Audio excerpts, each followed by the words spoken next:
Halo guys, selamat datang kembali di channel Irfan Akbar 67. Dalam video kali ini gua mau bahas tentang Classroom of the Elite, atau lebih tepatnya, sekarang gua bakal bahas Classroom of the Elite tahun kedua. Yang mau gua bahas adalah volume 3 dari Classroom of the Elite tahun kedua. Video ini adalah part 2 dari pembahasan volume 3 Classroom of the Elite tahun kedua. Video ini tentunya adalah kelanjutan dari video sebelumnya, jadi buat kalian yang belum nonton video yang sebelumnya, kalian bisa nonton videonya terlebih dahulu. Video ini isinya tuh udah jelas spoiler untuk lanjutan animenya, jadi buat kalian yang gak suka spoiler, kalian bisa close video ini. Sebelum kita mulai, gue mau ngingetin lagi ke kalian, jangan lupa untuk subscribe channel ini. Dan jangan lupa juga untuk nyalain loncengnya, supaya kalian dapat notif kalau channelnya update video terbaru.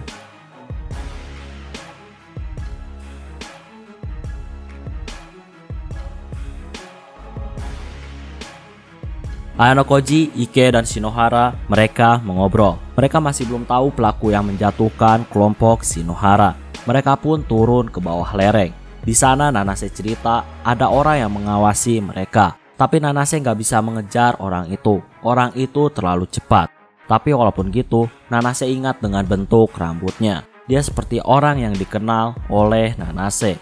Ayano Koji cerita kalau sebelum kejadian, Shinohara bertemu dengan para siswa tahun pertama.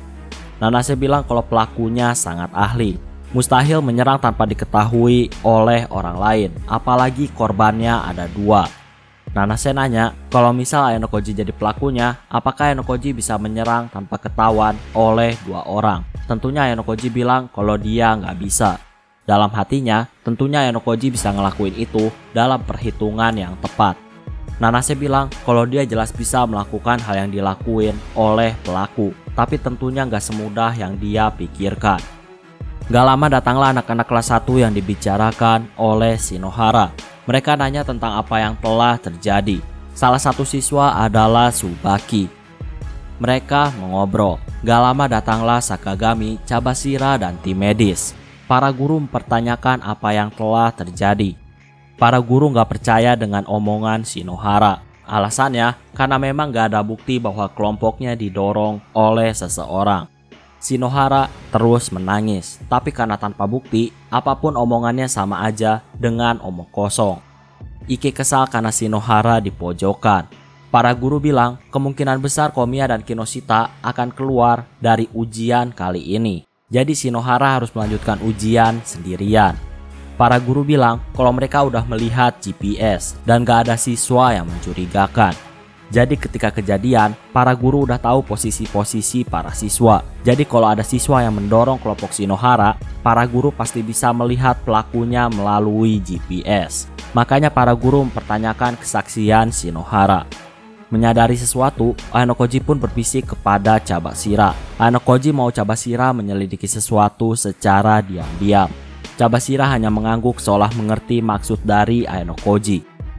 Shinohara terus menangis. Shinohara harus menyelesaikan ujian sendirian. Gak lama Komiya memanggil Ike dan menyuruh Ike untuk bertindak sebagai laki-laki. Setelah itu, Komiya dan Kinoshita dibawa ke ruang medis. Nanase nyaranin sebaiknya Shinohara bergerak di sekitar titik awal atau tempat para guru. Walaupun sulit dapat poin, tapi di sekitar titik awal juga ada tugas yang bisa diselesaikan. Kalau Shinohara berhasil, maka dia bakal dapat poin. Strategi ini butuh keberuntungan, tapi itu adalah strategi terbaik karena kalau sendirian di hutan, maka Shinohara akan sangat dirugikan. Ike bilang kalau dia nggak akan membiarkan Shinohara di drop out. Shinohara bilang kalau itu mustahil. Strategi terbaik adalah strategi Nanase. Jadi Shinohara akan pergi ke titik awal dan mencoba keberuntungannya di sana.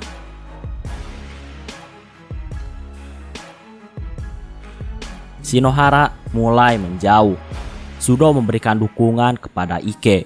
Ike mengejar Shinohara dan bilang kalau dia nggak akan pernah membiarkan Shinohara di drop out. Ike akan bantu Shinohara. Mereka semua pun diskusi. Sudo minta saran Ayano Koji. Ayano Koji bilang kalau kemungkinannya sangat kecil. Kelompok Sudo dan Shinohara harus kerjasama dalam mendapatkan poin. Sedangkan Ayano Koji sendiri, dia akan bergerak sendiri lagi. Dalam hatinya, Ayano Koji nggak mau berlama-lama dengan kelompok Sudo dan Shinohara. Ayano Koji bilang kalau dia menyerahkan semuanya kepada Sudo. Sudo saat ini adalah orang yang bisa menilai situasi dengan tenang.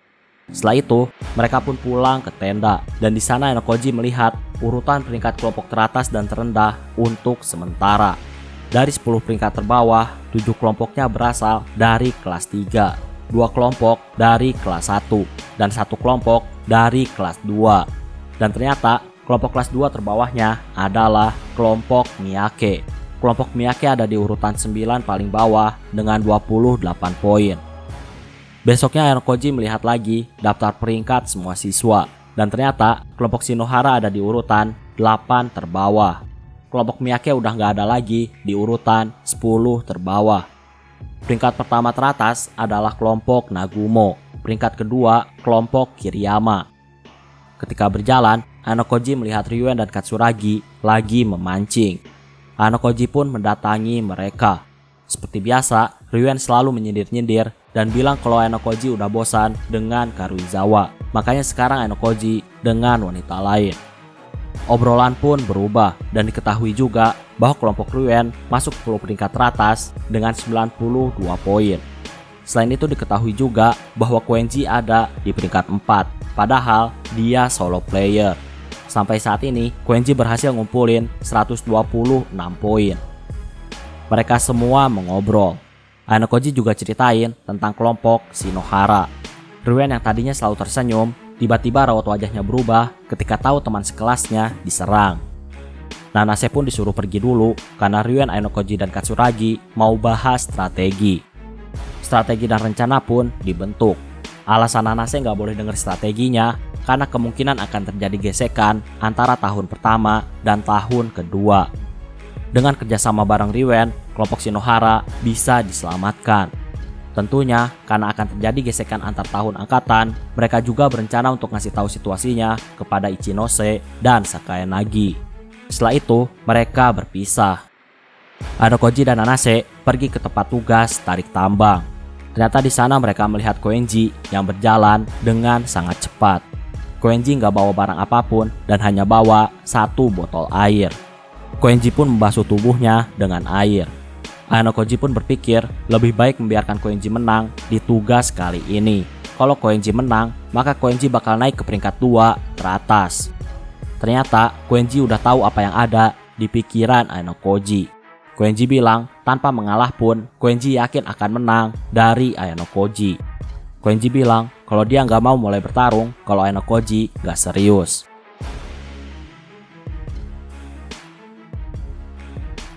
Enokoji pun adu kekuatan dengan Koenji. Enokoji tahu kalau Koenji juga nggak pakai kekuatan penuhnya.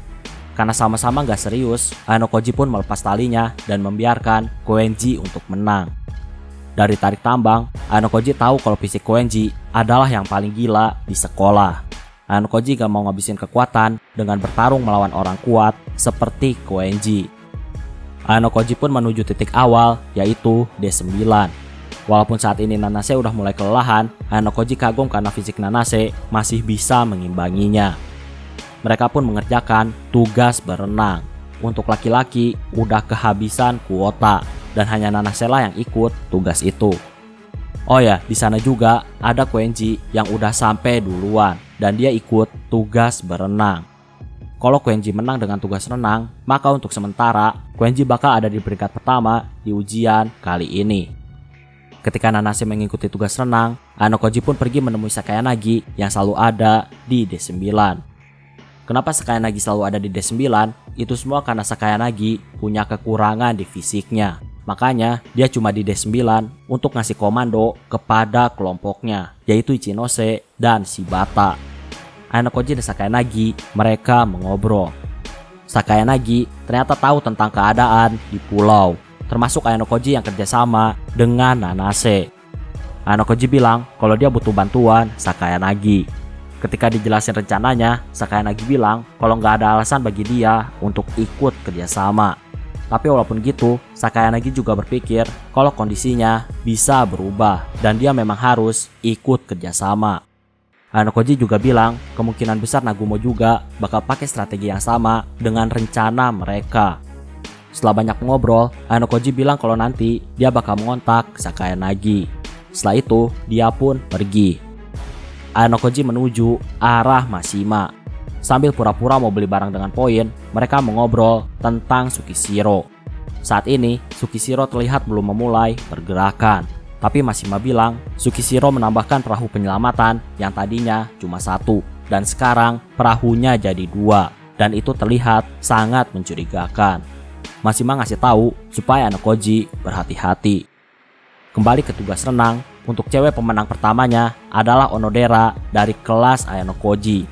Sedangkan Nanase ada di urutan ketiga.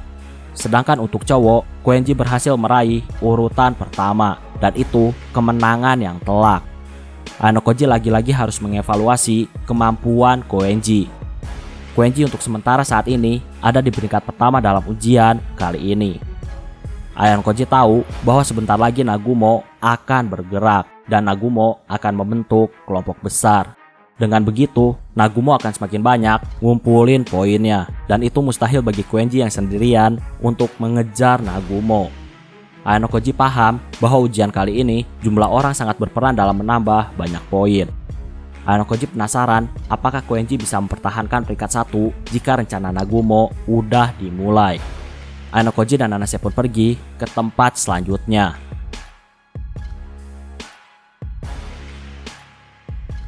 Seperti biasa, Aenokoji dan Nanase selalu mengobrol tentang apa yang terjadi di ujian.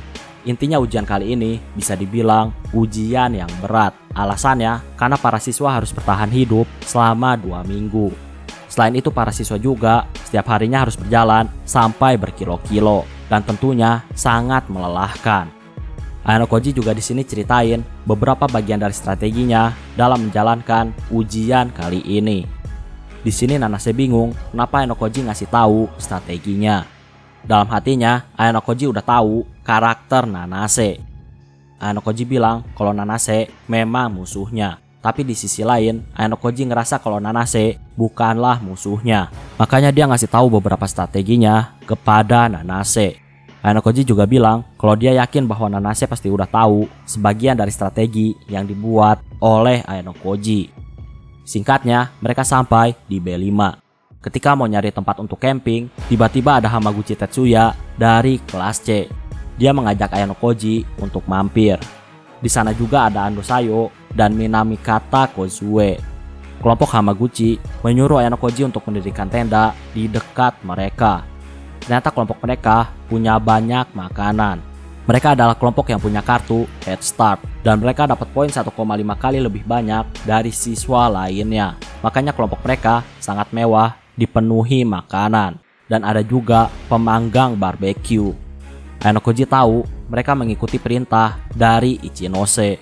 Mereka bertugas untuk menjaga dapur dari kelas C. Mereka pun nawarin Aenokoji dan Nanase makanan. Tentunya Nanase dan Aenokoji menolaknya. Tapi Hamaguchi bilang gak masalah, alasannya karena mereka udah punya banyak daging. Dan kalau disimpan terlalu lama akan basi. Hamaguchi bilang alasan kenapa dia manggil Aenokoji itu semua karena akhir-akhir ini dia sering mendengar nama Aenokoji dari Ichinose. Ternyata Ichinose kalau ngobrol dengan cewek-cewek selalu bahas Aenokoji.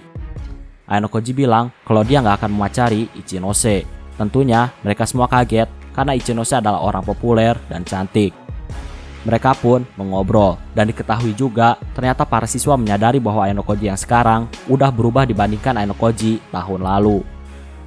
Besoknya tujuan Aenokoji adalah B6 dan Aenokoji datang pertama. Setelah itu tujuan berikutnya adalah A5. Di sana Aenokoji cuma dapat poin kedatangan. Tempat selanjutnya adalah C3. Untuk mempersingkat waktu, jalur tebing adalah jalan tercepat menuju ke sana. Ketika Nanase mencoba mendaki, ternyata dia kesulitan dan jatuh. Aenokoji bilang kalau dia akan tetap mendaki. Aenokoji pun mulai mendaki. Ternyata Nanase gak menyerah dan dia ikut mendaki. Melihat tekad Nanase, Aenokoji pun membantu Nanase. Singkatnya, ketika sampai di atas, Aenokoji pergi duluan ke lokasi dan dia berhasil datang pertama.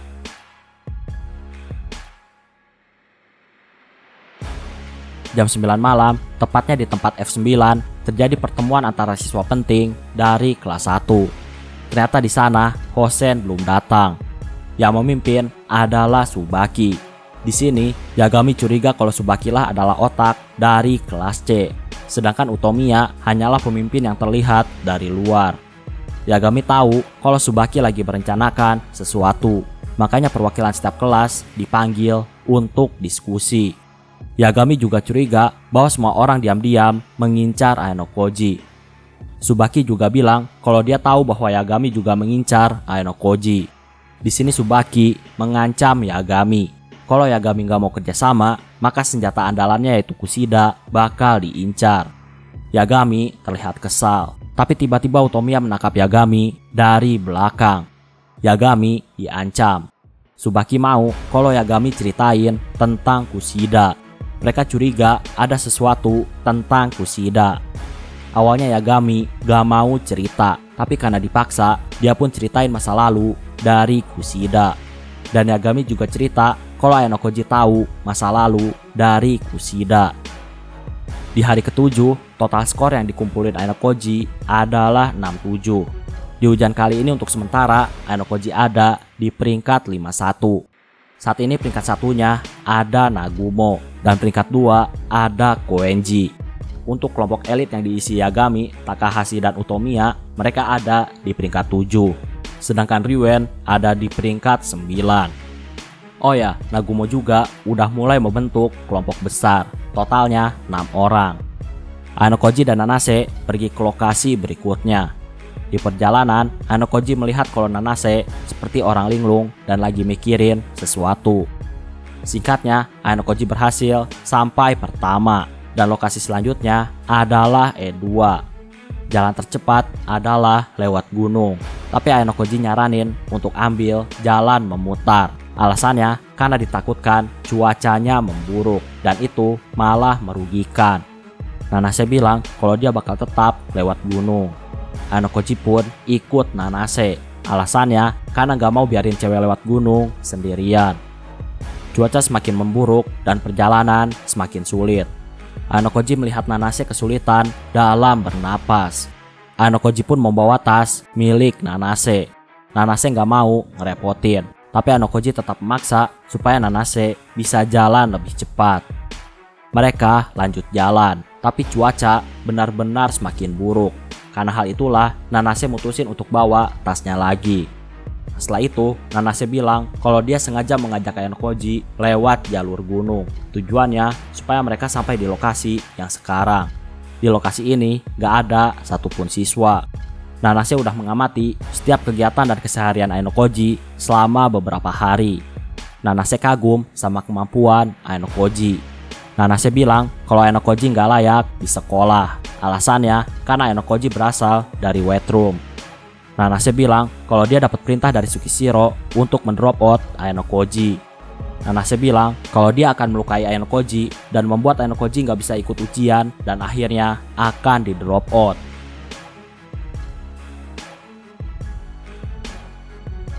Ayanokoji nanya apakah Nanase adalah pelaku dari penyerangan kelompok Shinohara. Nanase jawab gak jelas, bisa disimpulin iya, bisa juga disimpulin enggak. Nanase bilang Ayanokoji gak bakal bisa laporan bahwa Nanase lah yang melukai Ayanokoji. Alasannya karena Tsukishiro lah yang akan datang menjemput Ayanokoji. Ketika mengobrol, Ayanokoji sengaja membuat celah supaya bisa diserang. Tapi ternyata Nanase gak mengambil celah jebakan yang telah dibuat. Ayanokoji terus menghindari serangan Nanase. Di sini Ayanokoji gak mau melawan Nanase. Alasannya karena kalau Nanase terluka, maka Ayanokoji akan dirugikan karena menyerang orang ketika ujian.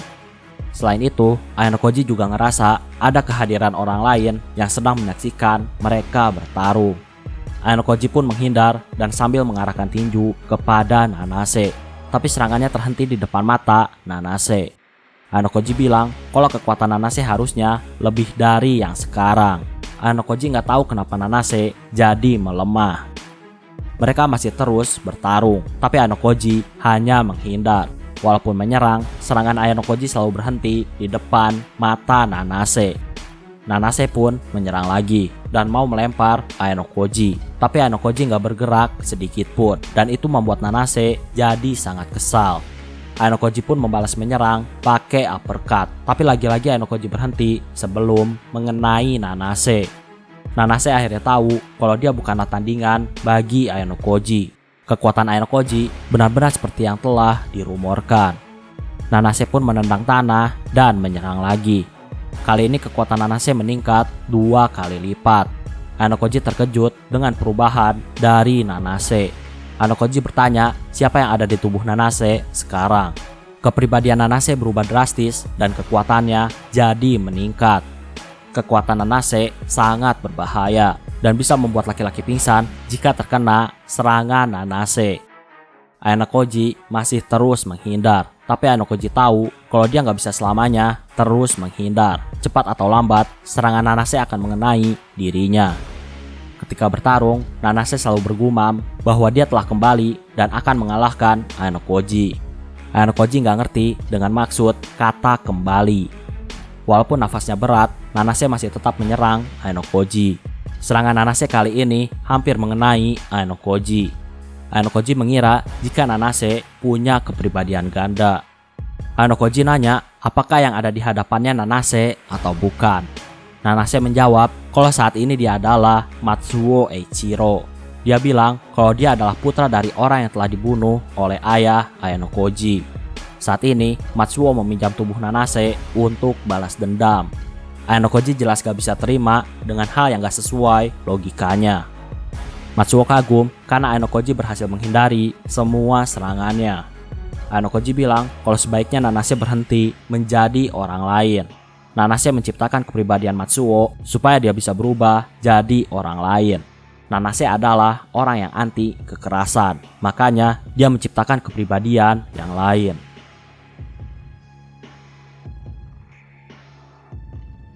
Nanase masih menyangkal dan bilang kalau dia adalah Matsuo. Buktinya, kekuatannya jelas berbeda dari Nanase. Ainokoji bilang kalau Nanase sengaja mensugesti dirinya supaya menjadi orang lain. Ainokoji bilang kalau Nanase gak mungkin bisa ngalahin dia. Nanase pun kesal dan mencoba meraih baju Ainokoji. Nanase terus memukul Ainokoji sambil memegang baju Ainokoji. Walaupun dalam kondisi dipegang Nanase, Ainokoji masih bisa menghindari semua serangan.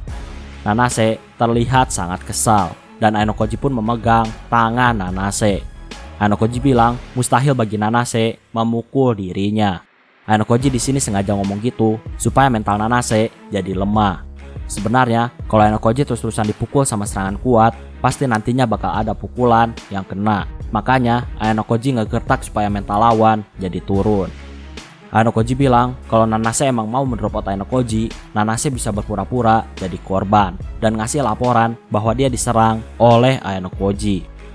Ketika ngomong gitu, terlihat wajah lemah dari Nanase dan dia pun akhirnya pingsan. Ainokoji telah menghancurkan hati Nanase sehingga Nanase nggak punya keinginan untuk bertarung lagi. Saat ini terlihat seseorang sedang berjuang dalam mengikuti Ainokoji. Orang itu akhirnya sadar bahwa Ainokoji yang harus diprioritaskan untuk di drop out, bukannya Horikita. Orang itu baru menyadari kalau Ainokoji berperan di balik semua kejadian. Orang itu adalah Kushida. Ternyata Kushida bekerja sama dengan Yagami pakai alat seperti telepon. Yagami ngasih Kushida sebuah instruksi. Yagami ngasih tahu posisi Ainokoji dan Nanase kepada Kushida. Yagami tahu posisi Ainokoji dari GPS. Yagami ngasih tahu bahwa Ainokoji dan Nanase lagi nggak gerak. Kushida melihat mereka lagi istirahat. Di sini Kushida tahu kalau Ainokoji dan Nanase akan saling adu pukul dan dia nungguin adegan itu. Tapi nggak lama ada yang menyentuh bahu Kushida. Ternyata orang itu adalah Ichika. Ichika nanya kenapa Kushida ada di tempat ini. Kushida bilang kalau dia cuma jalan-jalan. Ichika pun menampar pipi Kushida. Kushida berpura-pura kesakitan seperti cewek yang normal. Ichika yang gak suka, dia pun menampar Kushida lagi. Karena Kushida terus berakting seperti orang baik, Ichika pun memukul Kushida dengan keras. Sampai akhirnya Kushida tersungkur dan berdarah. Ichika bilang kalau Kushida gak perlu berpura-pura. Ichika udah tahu semua masa lalu dari Kushida. Kushida curiga kalau Ainokoji bocorin semuanya. Ichika bilang kalau dia tahu semuanya karena dia sangat ahli dalam memprediksi. Ichika juga tahu kalau Kushida kerjasama dengan Nagumo. Alasannya karena Horikita masuk OSIS. Kushida pun pakai muka aslinya dan dia bertanya dari mana Ichika tahu semuanya. Ichika menusukkan jarinya ke hidung Kushida. Ichika tertawa ketika membuli Kushida. Ichika tahu kalau Kushida mau mendrop out Ayanokoji. Ichika nggak mau Kushida mengganggu Ayanokoji.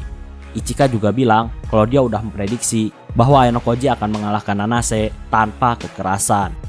Ichika telah memprediksi semuanya.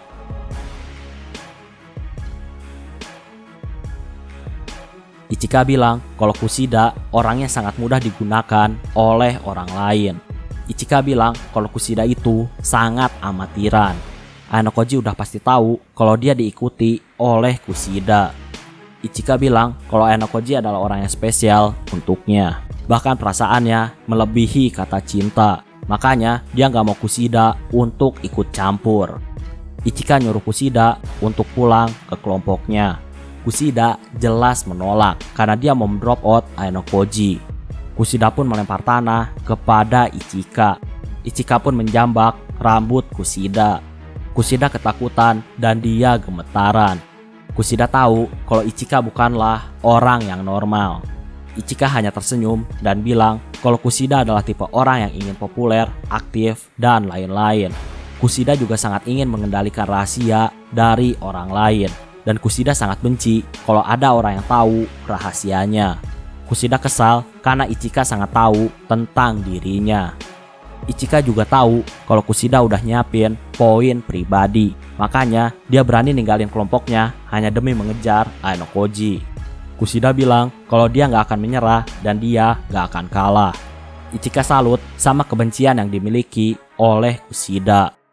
Ichika pun meninggalkan Kushida. Kushida berdiri dan mau mendorong Ichika, tapi Ichika berputar dan memukul Kushida. Ichika bilang kalau kekerasan gak bakal bekerja. Ichika lebih kuat daripada laki-laki. Ichika bilang kalau kelemahannya adalah Ayanokoji. Tapi mustahil untuk Kushida mengalahkan Ayanokoji. Ichika pun menuju ke arah Ayanokoji. Kushida sangat kesal. Kushida nggak bisa ikutin Ayanokoji lagi. Kalau Kushida tetap ngotot, maka masa lalunya udah pasti dibongkar sama Ichika. Kushida hanya duduk dengan penyesalan. Kushida pun flashback sebelum kejadian yang sekarang. Kushida bertemu Yagami. Yagami cerita kalau masa lalu Kushida udah bocor ke para pemimpin kelas 1. Kushida kesal karena rahasianya terbongkar. Tapi Yagami dengan santai bilang kalau dia minta maaf. Yagami bilang kalau masa lalu Kushida gak menarik bagi anak kelas 1. Pemimpin kelas 1 mereka cuma mau drop out Ayanokoji. Yagami bilang kalau Kushida mau ikut rencananya untuk mendrop out Ayanokoji, maka setelah Ayanokoji di drop out, maka Yagami akan mendrop out semua siswa yang tahu masa lalu Kushida. Yagami jelasin kalau kelas 1D bakal mengincar Ayanokoji pakai kekerasan. Tapi mereka nggak mungkin pakai Hosen, karena Hosen udah dicap sebagai orang jahat. Jadi Hosen nggak bakal bisa dipercaya. Nah, Nanase lah yang akan melawan Ayanokoji. Saat itu, Kushida bisa jadiin bukti itu untuk mendrop out Ayanokoji. Yagami juga bilang kalau dia dapat info dari seseorang. Makanya dia tahu waktu dan tempat di mana Nanase akan menjalankan rencananya. Awalnya Kushida nggak mau, tapi setelah termakan omongan Yagami, dia pun ikutin Yagami.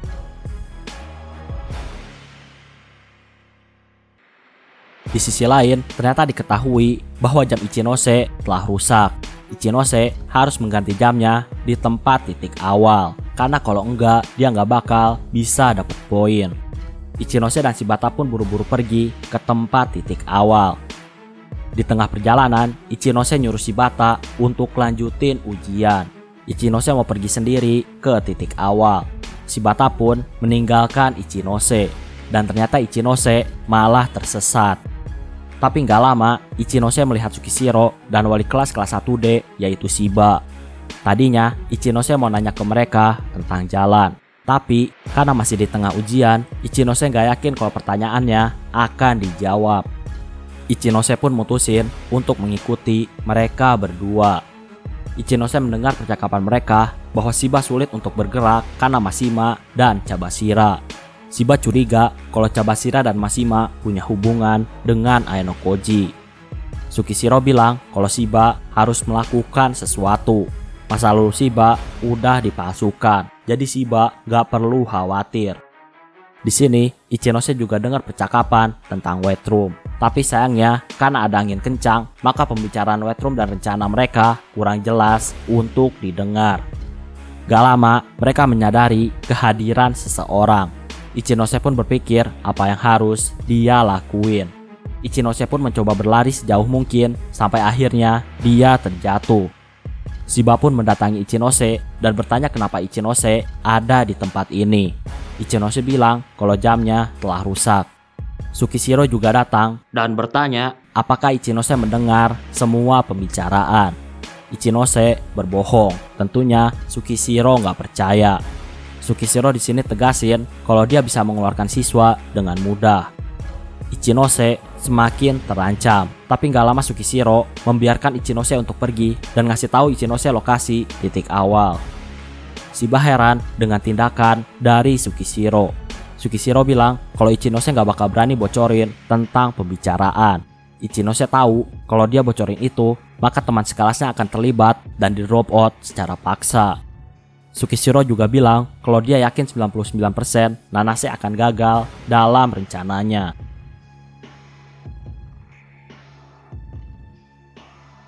Di sisi lain, hujan pun turun dengan deras. Nanase mengakui kekalahan. Ayanokoji nanya kenapa Nanase ngelakuin semuanya. Nanase pun cerita bahwa dia datang untuk mengalahkan musuh teman masa kecilnya, yaitu Matsuo yang merupakan anak dari pelayan yang merawat Ayanokoji. Intinya, karena ayah Ayanokoji, Matsuo ditolak di semua universitas. Hingga akhirnya ayah Matsuo bunuh diri. Matsuo pun bekerja untuk bertahan hidup. Nanase bilang Matsuo adalah orang yang hebat yang dikagumi olehnya. Dan Matsuo adalah tipe orang yang pantang menyerah.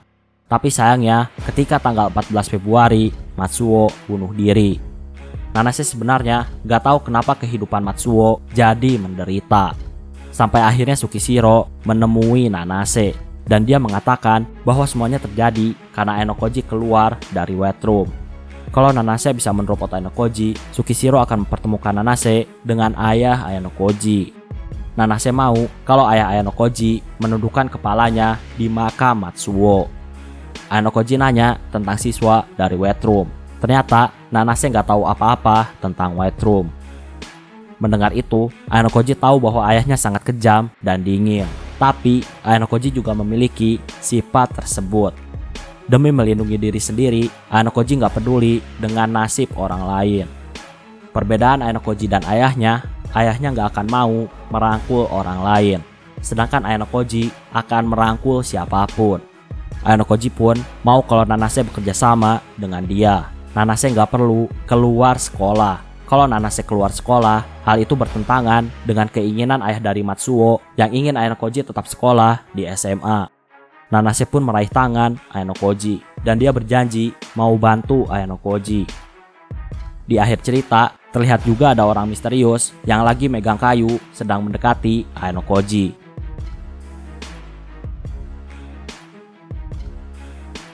Itulah pembahasan untuk volume ketiga Classroom of the Elite tahun kedua. Ternyata di volume ini ujiannya masih belum selesai. Kemungkinan ujiannya bakal berakhir di volume keempat. Oh ya, untuk pembahasan selanjutnya atau pembahasan volume 4-nya bakal dilanjutin kalau novelnya udah rilis di Jepang. Novelnya rilis di Jepang biasanya 3 bulan atau 4 bulan sekali. Dan translate-nya bakal muncul setelah 3 bulan lebih setelah rilis di Jepang. Tapi itu pun gak nentu. Jadi, kalau gua belum bahas Classroom of the Elite, itu artinya novelnya belum rilis atau translate-nya belum ada. Jadi percuma kalau kalian nagih kelanjutannya ke gua karena gua bukanlah penulis novelnya. Oke, kayaknya cukup untuk video pembahasan kali ini. Terima kasih karena udah nonton video ini sampai habis. Jangan lupa untuk subscribe, like, dan yang paling penting adalah jangan lupa untuk share video ini ke teman-teman kalian. Sampai bertemu kembali di video-video selanjutnya. Terima kasih.